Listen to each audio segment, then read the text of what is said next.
Hello and welcome to Ftbsports. This is the preview show for the game Tottenham versus Fulham tomorrow, 6 o'clock kickoff. We're joined by myself, Mike. What's tomorrow's game going to bring? I've put up on the screen, as you can see, a must-win game. Must-win game. I'm just having a bit of a look at some of the team news. Gio's out. Looks like Gareth Bale is going to be missing for a few weeks. Calf strain. I think there's a quote from Jose to say something like, "He doesn't think it's serious." So, he could be back in a couple of weeks, 2 to 3 weeks. But by all intents and purposes, I don't think they're too happy with what's going on with Gareth Bale at the moment. So it's also suggesting that probably Tottenham might not take up the option for the second year. Again, that's been discussed in other shows. But in terms of the game for tomorrow, must win. For me, it's a must win. This is the ideal game for us to get back on track. On paper. On paper, this has to be the game to get us back on track. Home, Fulham. I know that it's a London derby, but given Fulham haven't really done anything this season, I know they've put in some performances, but points-wise, I'm looking at their points and they're 18th on 11 points. Minus 10 goal difference. I don't expect anything less than 3 points. We'll get to the scores in a bit, but I think from the game the other day, it was disappointing. We've obviously gone through that.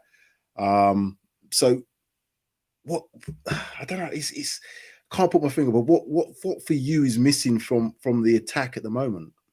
A number 10, and now a true number 10 is what we're missing at the moment, and I kind of get like Kane has almost been that number 10 and a number 9 as a bit of a mixed bag. And it's not, it was working, and it might be just the case that Kane's tired,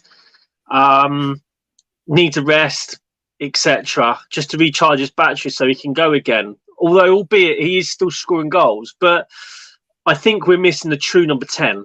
We have the players. I feel we've got the players that can do that number 10 role. But it's just whether they fit into the style and the tactics that Mourinho wants to employ within the team, and that might be why he's got Kane almost doing that number 10 role, and it's almost like Son's almost playing off him in that number 9 role, albeit from the left-hand side.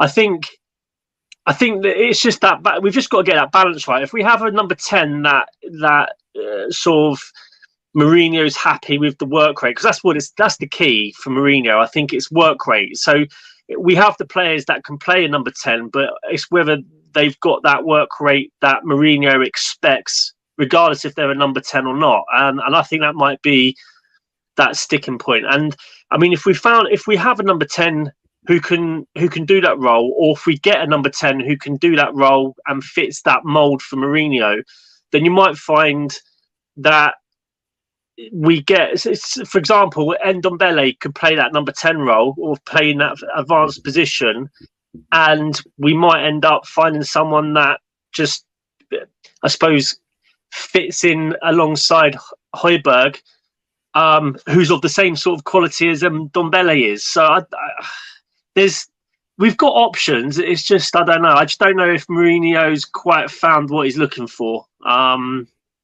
Okay. I think that's what we're missing is it's a true number 10 at the moment. Yeah, so I'll go along with the number 10. For me, we've got two players who can fill that position quite well, in my opinion. We've got Ndombele and we've got Giovanni Lo Celso. I think both of those players. I would also throw in Gareth Bale in there.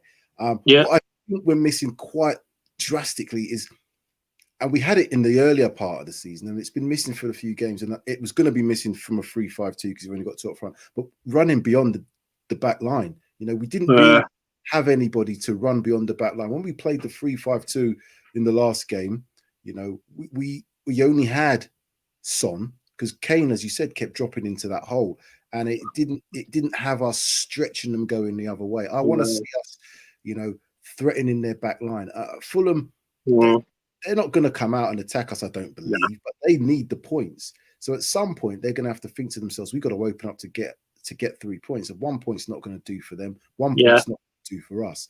So the game, although it might be cagey to begin with, I do think it's going to have opportunities for us to test their back line. With that goal difference, we've got to be attacking. We've got to be trying to score tomorrow. And as we talked about before, not just get 1 goal and then sit back and think, oh, that's it, we're done here. 2, 3 goals. This is an opportunity for the goal difference, particularly.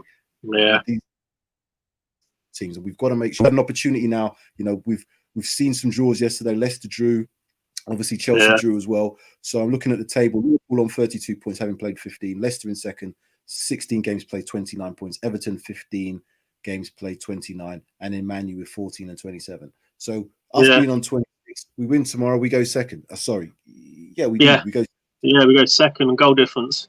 You know, and that's the weird thing. Results. And that's the weird thing, isn't it? Yeah. So just on what games are playing today, I'm just gonna have a quick look just to see who's. I think playing. Arsenal, Brighton are playing, aren't they? So that's not going to threaten the top half. No. No. You got Southampton, West Ham, West Brom, Leeds, and Man United, Wolverhampton. So, you know, the Man U game, they obviously win that game, they're going to be above us as well. So regardless of any other results, it's getting closer to that summit. You know, we're not going to go above Liverpool, but we're certainly going to be in and around second and third. So it's going to have to be us attacking them. In terms of the team, go on. I'll let you finish that. And this is probably leading on to what you was about to say.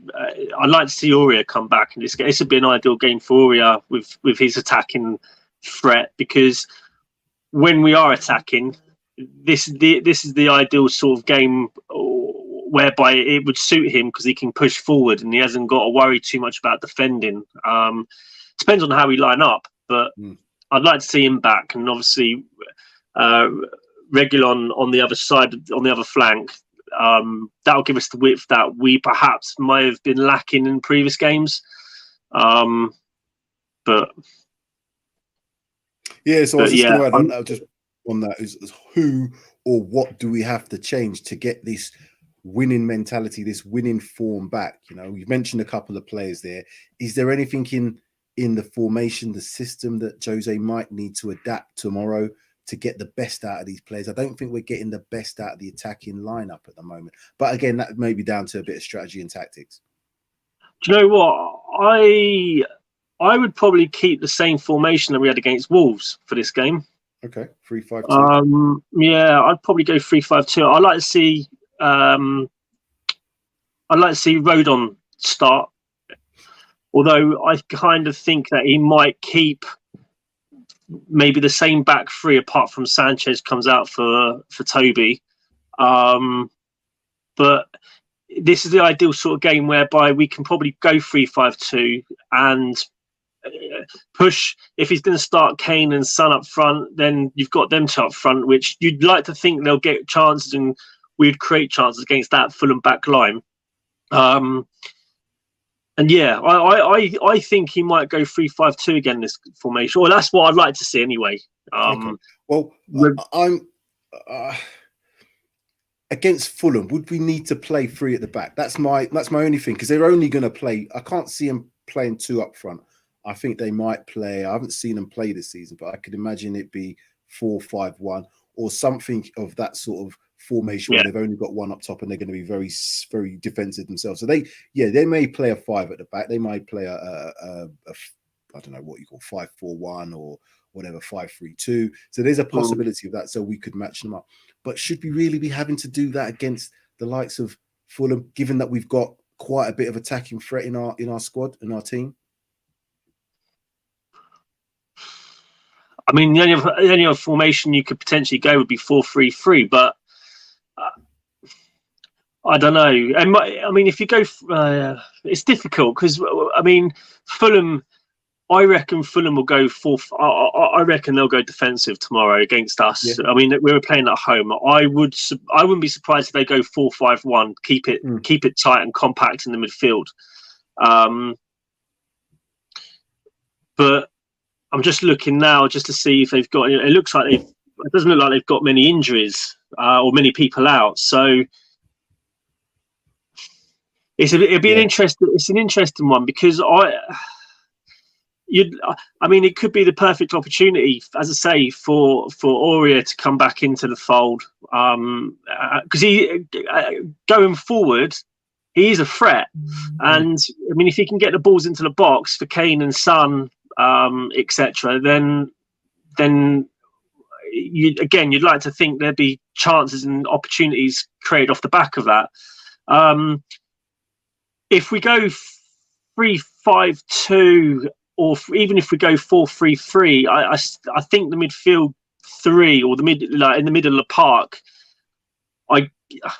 I think it'll be obviously Holberg, Sissoko, and Ndombele. That's probably the three I reckon he probably will go with.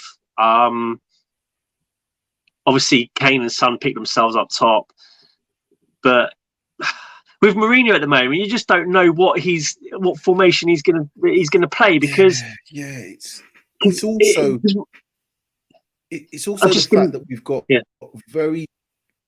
a high number of games in very quick succession. I don't expect a lot of changes, but then are you going to play the same team again pretty much tomorrow, and then again when we play Saturday/Sunday? You know, who have we got? Who have we got at the weekend? Next game after that will be Leeds. It's going to be Leeds. So, you know, we're going to need energy for that particular game. And I just kind of think we need to make some changes tonight because the games coming up are going to be on paper a little bit tougher. Yeah. See, we've got no Vinicius is missing, isn't he? Moura's missing. Bale's missing. Yeah. So, thing is, though, we need the 3 points. This game is a must 3 points. So it's a definite must, and you're right in what you're saying. We have to win this game. I'll put it up here again. It's a must-win game. It's a must-win game for me. So I mean, he might bring Dele Alli back into this game. I mean, it could be an ideal game for Dele Alli to get back in against Fulham because, again, he'll get space that he needs and wants to be able to create opportunities for the likes of Son and Kane, etc. So we might be surprised and find Dele gets a start, especially if Moura's not around. I mean, Lamella's another one as well. I mean, we could find. I mean, Mourinho could play three at the top with Lamella, Kane, and Son, and he might go 4-3-3. I'm hoping he does. I'm hoping he goes 4-3. Yeah, I mean, the problem is, again, when it comes to the big games, we know the formation and we pretty much know the starting 11 that he's going to go for in the sort of teams that are in the top six who it will be tight and we want to play that counter-attacking football. But when it comes to sort of the teams below that, the teams that we should be beating, expect to be beaten, it's almost a bit of it's a bit of the unknown because we don't really know what formation he'll go, or we don't really know the players that he's gonna from the midfield upward. Well, apart from obviously Son and Kane, if they're fit, it's very likely they will start. But it's just in that midfield. There's no sort of continuity in terms of when we're playing these teams like your Fulhams, your Stokes, etc. Like obviously in the cups, we just don't know. We just don't know what he's gonna do, which makes it a little bit unpredictable. So, yeah, I'm a little bit puzzled with this game. I really don't know how he's gonna line us up. I mean, I'd like to see Dele Alli start. I'd like to see on Ndombele start. I'd like to see Aurier start. I'd like us to go sort of with an attacking intent, but I just don't know if he's gonna do that. Yeah, look for me. Formations, we can get caught up, and we do sometimes get caught up quite a lot in formations. They are very fluid. When you're attacking, you should have a system that is adaptable to be able to get players into different formations. So again, when you're attacking, it might start off as a 3-5-2.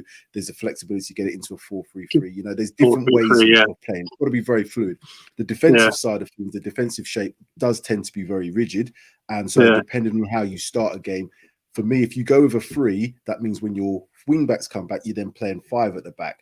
If you've only got one attacker, do you need that many at the back? No, I don't think so. That's why I'm trying to look for this more of a fluid 4-3-3, you know, players that can go behind, stretching them, bit of pace, because on the game versus Leeds, we're going to need a lot of energy. We're going to have to be running a lot, because that's what Leeds do. They run and run and run. Now, are they able to play their successive games and play that same high octane football? I don't think so. So it might be slightly different when they play us.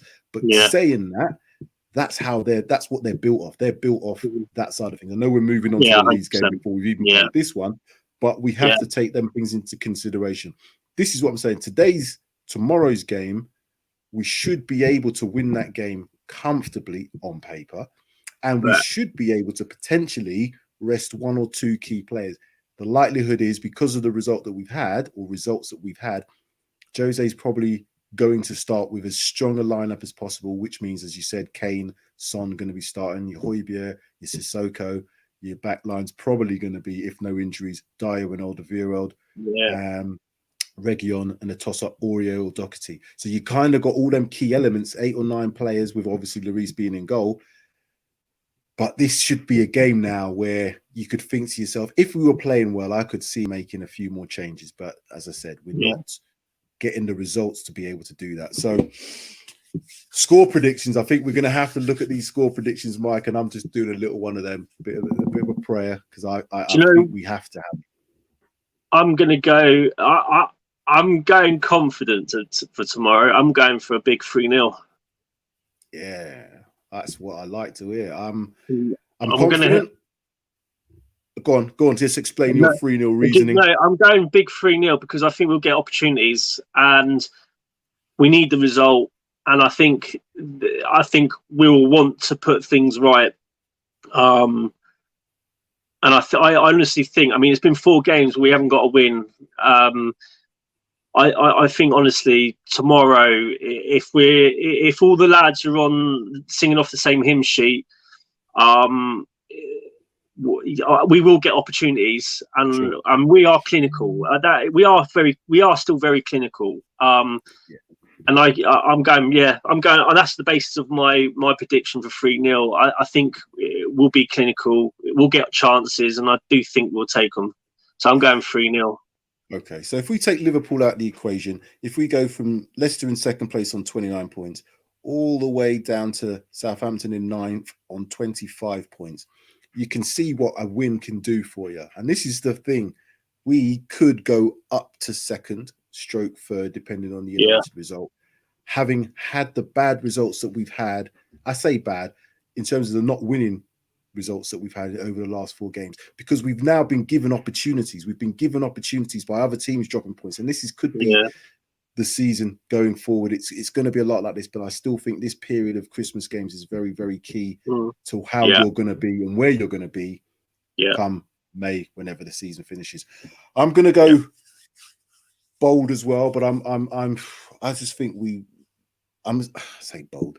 I'm going to go 2-1. If I'm honest with you, I'm going to go 2-1. I think we might go 2-0 up, but I think there is some frailties up at the back when it comes to holding on to Leeds. But I think we'll probably take the lead tomorrow. We'll probably go 2 goals up, but I can see them throwing things at us and maybe getting a goal back. I hope not, and I hope we don't have that sort of pressure. But I'm going for a win, but I'm going for a 2-1 win. Okay. And I like your thoughts with the 3-0. So I'm doing a bit of a breathe there.